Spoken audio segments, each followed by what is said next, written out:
Good morning students, this is Rajpal in front of you. बेटा plus two physics के अंदर है, आपको पता है electromagnetic induction and alternating current, that means EMI जो यूनिट है वेरी वेरी इंपॉर्टेंट चल रही है हमारी।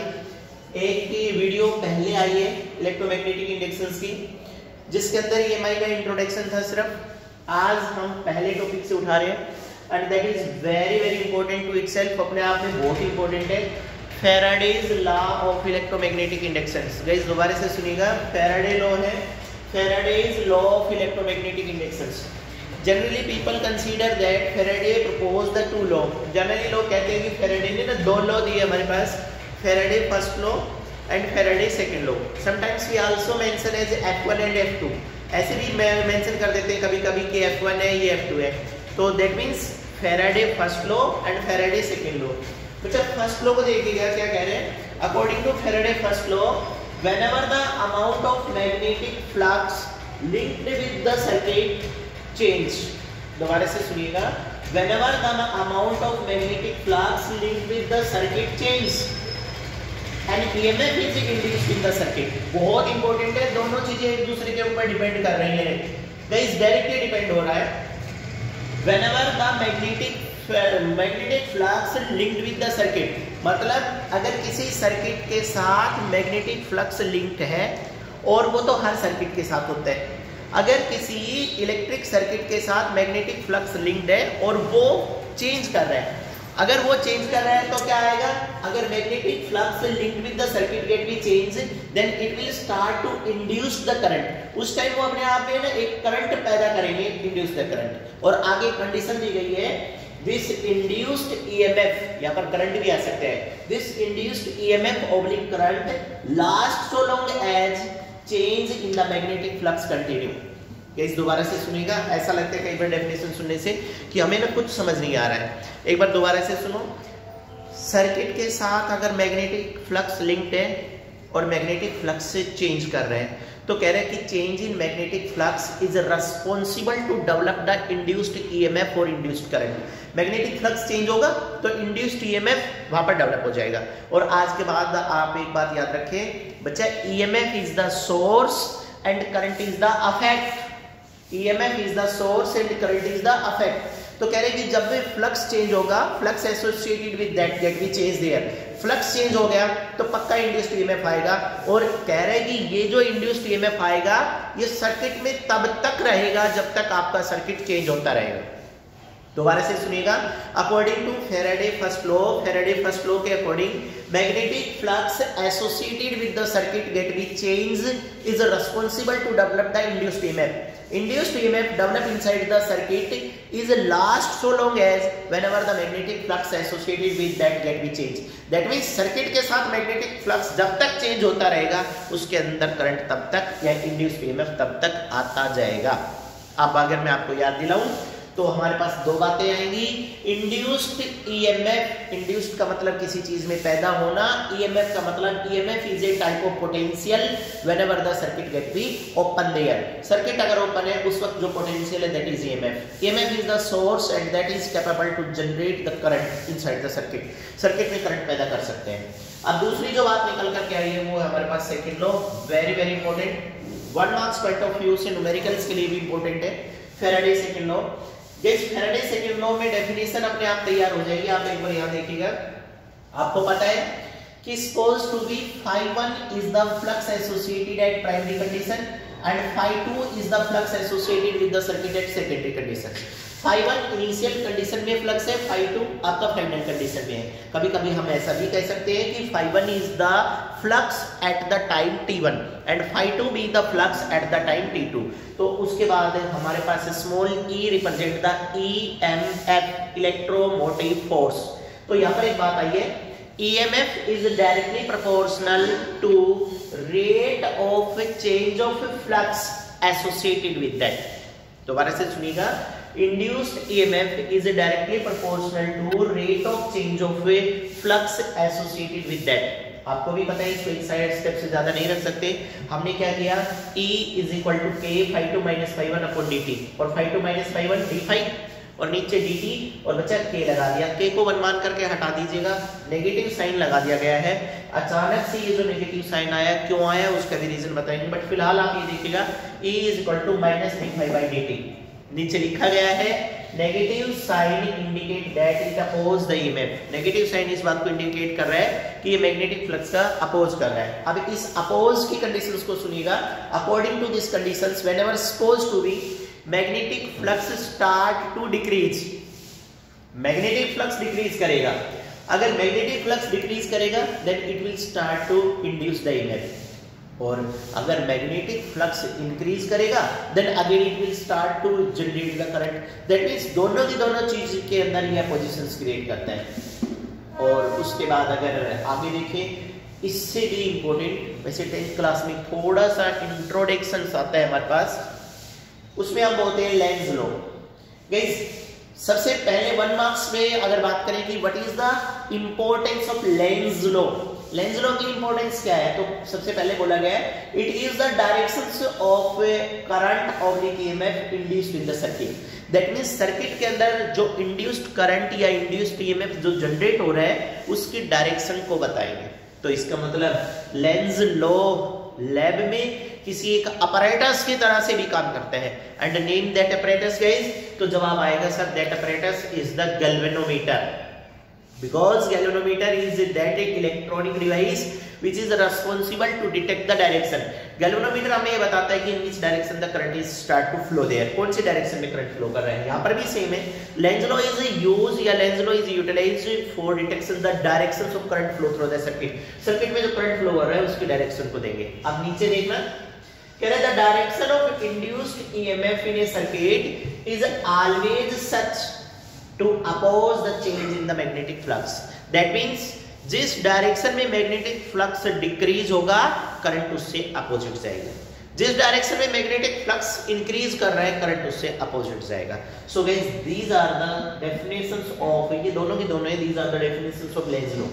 उसके बाद है ना जो बात अभी बोली गई थी, यहाँ पर सेम टास्क को रिपीट किया गया है और यहाँ पर बोला गया है when magnetic flux decreases, magnetic flux decrease करेगा।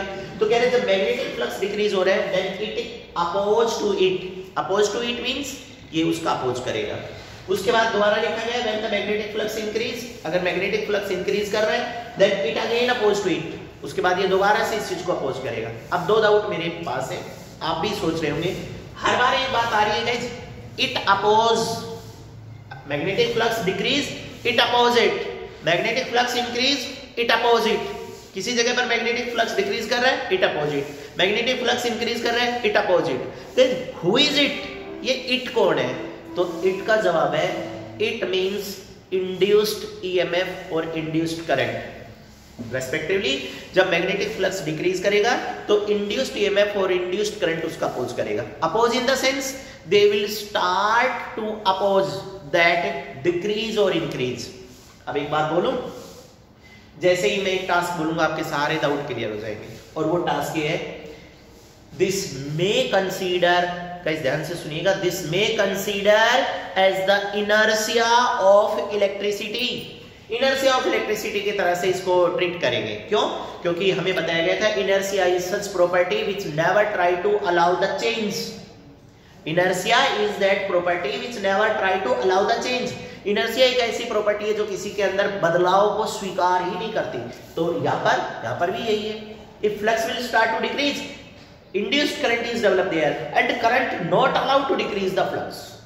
if flux are increase there, flux increase कर रहा है, induced current जनरेट होगा और induced current कभी नहीं चाहेगा कि flux increase हो। it means it may consider as inertia of electricity।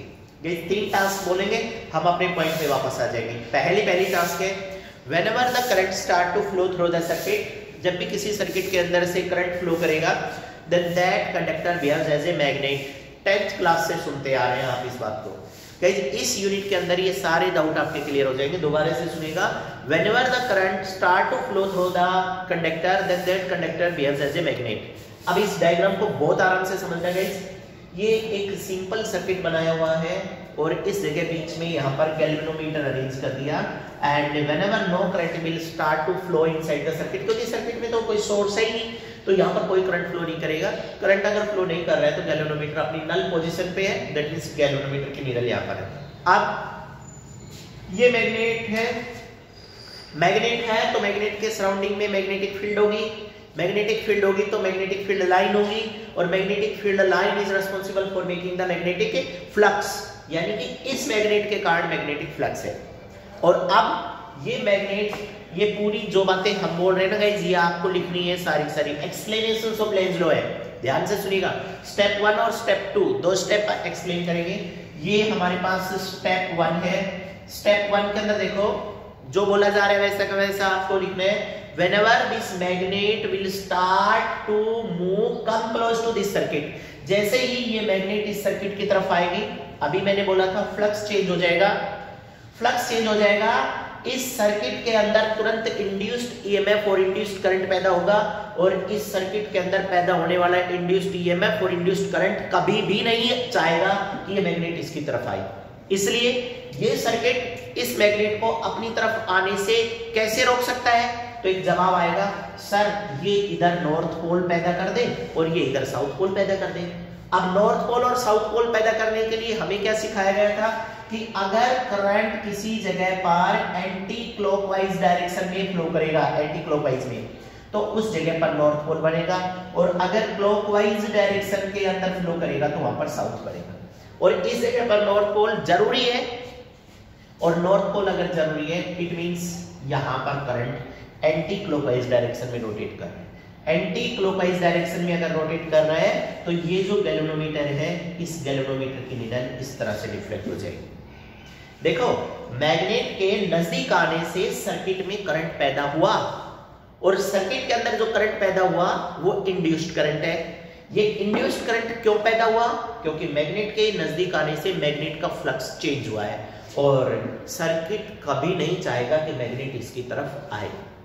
Guys बहुत पेशेंस से सुनते रहिएगा, लास्ट तक सब डाउट क्लियर हो जाएंगे। इसका एनालॉजी लेते हैं, हम मैग्नेट को यहां से दूर लेकर के जा रहे हैं। अब देखिएगा मैग्नेट को दूर लेकर के जा रहे हैं, मैग्नेट को अगर दूर लेकर के जाएंगे तो क्या होगा? फिर भी फ्लक्स चेंज होगा, फिर फ्लक्स चेंज होगा तो सर्किट में इंड्यूस्ड ईएमएफ या इंड्यूस्ड करंट पैदा होगा, और सर्किट के अंदर पैदा होने वाला करंट कभी भी नहीं चाहेगा कि मैग्नेट सर्किट से दूर जाए। इसलिए सर्किट मैग्नेट को रोकेगा। मैग्नेट को अपनी तरफ अट्रैक्ट करने का एक ही तरीका है कि सर्किट में इधर साउथ बन जाए और इधर north. How it can be possible? तो अब एक बात निकल करके आएगी कि सर करंट कैसी डायरेक्शन में फ्लो करे, तो हमें बताया गया था कि करंट हमारा क्लॉकवाइज डायरेक्शन के अंदर फ्लो करे, और clockwise direction is responsible for making the south pole at that point. ये बातें सब सही लगती है। Now the major task is there. ये जो हमने बता दी ना वर्बल आपको कि इट मे देयर, मैग्नेट नजदीक, ये सब कहानियां सी लगती है कि मैग्नेट नजदीक आएगा तो सर्किट में करंट पैदा होगा और ये इसका अपोज करेगा, मैग्नेट दूर जाएगा तो सर्किट में, गाइस बहुत ध्यान से सुनिएगा, बहुत इंटरेस्टिंग है, मैग्नेट अगर दूर जाएगा तो सर्किट के अंदर करंट पैदा होगा। मतलब ये जो दो पैरेलल टास्क चल रही है, मैग्नेट के नजदीक आने से और मैग्नेट के दूर जाने से, इनका करंट से क्या लेना देना है। तो पहली तो बात मैं आपकी ये क्लियर कर दूं, कल लास्ट वीडियो जो थी जिसमें इस चैप्टर का इंट्रोडक्शन आया था उसमें बोला गया था, ध्यान से सुनिएगा, whenever the two magnet mutually change their position then induced EMF is generated there, that is the definition of electromagnetic induction। ये इलेक्ट्रोमैग्नेटिक इंडक्शन की डेफिनेशन है। ये दो डेफिनेशन है, whenever the current start to flow through the conductor then that conductor behaves as a magnet। Second लेते हैं, whenever the magnet change their position then flux associated, इधर आइएगा, whenever the magnet change their position then the flux associated with the circuit start to change there, change inside the flux is last so long as develop the current inside the circuit। Condition में bound कर रखा है आपको कि circuit में current आएगा, circuit में current तब तक रहेगा जब तक कि फ्लक्स चेंज होता रहेगा। लिखा गया है सर्किट के अंदर करंट आएगा and that current is last so long as the flux associated with that get be change there. Flux जब तक चेंज करेगा हो जाएगा। अब इतना सब कुछ होने के बाद फिर एक डाउट आता है, सर फ्लक्स चेंज करके दिखा दो, फ्लक्स चेंज करके दिखा दो, हम मान जाएंगे कि फ्लक्स चेंज हुआ, क्योंकि ये बात यूनिवर्सल ट्रूथ है, फ्लक्स चेंज होगा तो मैग्नेटिक फ्लक्स चेंज होने से करंट पैदा होगा। अब मामला ये आता है कि फ्लक्स चेंज करके दिखाइएगा।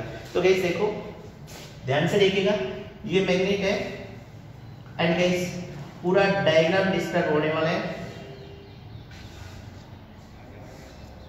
that is there, that is there, that is there, there. These are the magnetic field line. और याद रखिएगा मैग्नेटिक फील्ड लाइन आपके हाथ बीच में आने से भी कटती है, मैग्नेटिक फील्ड लाइन किसी ऑब्जेक्ट के नजदीक जाने से भी कटती है, और मैग्नेटिक फील्ड लाइन किसी दूसरी मैग्नेट या सर्किट के अंदर आने से भी कटती है। और total number of magnetic field line at a place is responsible for magnetic flux, और the direction of the magnetic field line is from north to south, और नीचे भी कहां से north to south। ये तो magnetic field line की direction है। अब देखो गाइस सपोज करिए सर्किट नहीं था तो हमारे पास 1 2 3 4 5 6 7 8 9 there are the 9 magnetic field line are responsible to contribute the flux. 9 magnetic field line ने फ्लक्स को कंट्रीब्यूट किया। ऐसा जरूरी नहीं है कि जितनी लाइन ऊपर हो उतनी ही लाइन नीचे हो, ऐसा जरूरी नहीं है, but there are the 9 magnetic field lines, these are responsible for making the flux. इन्होंने फ्लक्स को किया। और आपने क्या किया, एक टाइम था जब सर्किट पर एक भी लाइन कट नहीं कर रही थी, तो 9 लाइन थी। अब हमने मैग्नेट को नजदीक लाए, जैसे ही मैग्नेट को नजदीक लाएंगे सर्किट के कारण फील्ड लाइन कट गई, और फील्ड लाइन कट गई तो फील्ड लाइन कटते ही फ्लक्स चेंज हो गया, और फिर फ्लक्स चेंज होते ही इंड्यूस्ड करंट आएगा। और इंड्यूस्ड करंट क्या करेगा, induced current is responsible to create the inertia of electricity. इस सर्किट में जो इंड्यूस्ड करंट आ रहा है वो कभी भी नहीं चाहेगा कि इसके अंदर पैदा करने वाला करंट का सोर्स ऐसा करे जिसके कारण इसमें करंट पैदा हो रहा है। दैट मींस हम ऐसा बोलते हैं it try to oppose who produce it. ये उसी चीज का विरोध करती है जो इस चीज इसको पैदा करती है। दोबारा से सुनिएगा, it try to oppose who produce it. ये उसी चीज का विरोध करती है जो इसको पैदा करती है। यानी कि नजदीक आती हुई मैग्नेट ने इसमें करंट पैदा किया, और सर्किट कभी नहीं चाहेगा कि मैग्नेट इसके नजदीक आए। इसलिए ये सारी कहानी यहां पर तैयार है। दूर लेकर जाएंगे, इसी डायग्राम को देखिएगा। आउट ऑफ 9 1 2 3 4 5 9 में से 5 लाइनें कटी हुई है। मैग्नेट को दूर ले जाओ, मैग्नेट को दूर लेकर के जाएंगे। अब 5 magnetic field line magnetic flux contribute कर रही है। मैग्नेट को दूर लेकर के जाओ, मैग्नेट को दूर लेकर के जाओगे तो 9 की 9 मैग्नेटिक फील्ड लाइन प्योर हो गई, यानी कि मैग्नेटिक फ्लक्स 5 से 9 पे चला गया, तो मैग्नेटिक फ्लक्स इंक्रीज कर गया। और मैग्नेटिक फ्लक्स अगर इंक्रीज करेगा तो मैग्नेटिक फ्लक्स चेंज हो गया, और मैग्नेटिक फ्लक्स अगर चेंज हो गया तो magnetic flux change, then it try to oppose, या मैग्नेटिक फ्लक्स चेंज हुआ, it try to generate the induced current and that current try to oppose it. दूर जाते हुए मैग्नेट ने करंट पैदा किया और सर्किट ने उसको अपने पोल बदल के और वापस अपनी तरफ इंटरेक्ट कर लिया। आई होप गाइस आपको समझ आ गया होगा। These are the some aspects how the Lenz's law are applicable in the real life. Take a screenshot about it.